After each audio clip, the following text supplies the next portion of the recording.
Salut à tous, c'est Nicolas.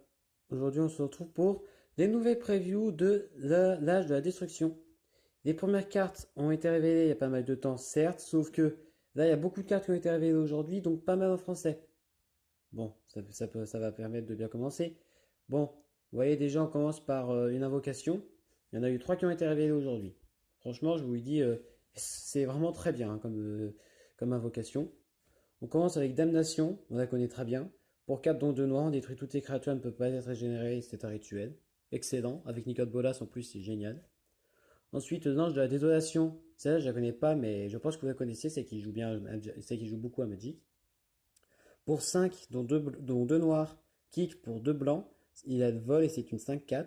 Quand il a le champ de bataille, on détruit tous les terrains qu'on contrôle, et s'il a été kické, c'est tous les terrains à la place. En fait, je vous ai pas demandé, mais j'espère que vous allez bien.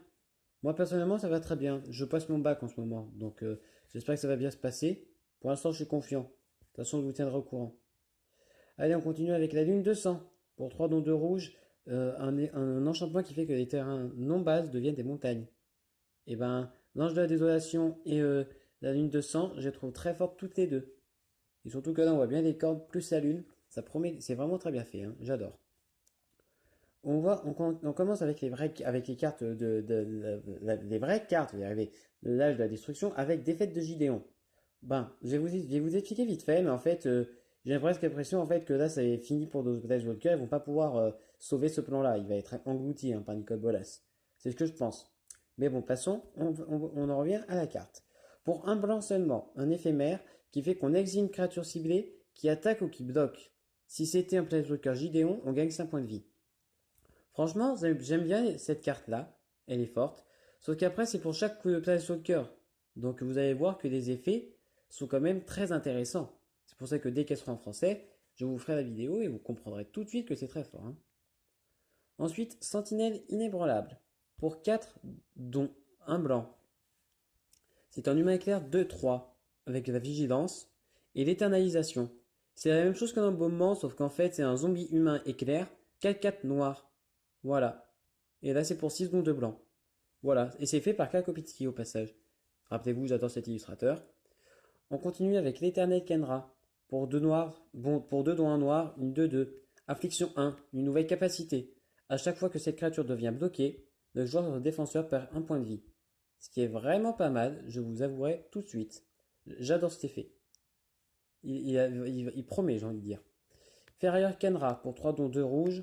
Pour un rouge, dans un rouge, c'est une 2-3 menace. On peut la surmener. Quand on fait ainsi, il gagne plus de petits 0 et jusqu'à la fin du tour. Donc c'est vraiment pas mal aussi. J'aime bien. Ensuite, le désert de la fervente. C'est le désert d'Azoret, on peut dire, qui a ce champ de bataille engagé. Il ajoute un mana rouge à notre réserve, il a recyclage pour 2 dons en rouge. Il a ça pour chaque jeu, j'imagine. Mais c'est original, j'aime bien. C'est assez marrant. Ensuite, Étau du désert, pour 3 dont un blanc. Un enchantement qui fait que quand il arrive champ de bataille, si on contrôlait un désert ou qu'il y a une carte de désert dans notre cimetière, on gagne 3 points de vie. Ça, c'est un nouvel type de capacité, je sais pas comment on peut appeler ça, mais c'est par rapport au fait du désert, aux cartes désert. Je pense qu'il va y en avoir pas mal dans cette édition.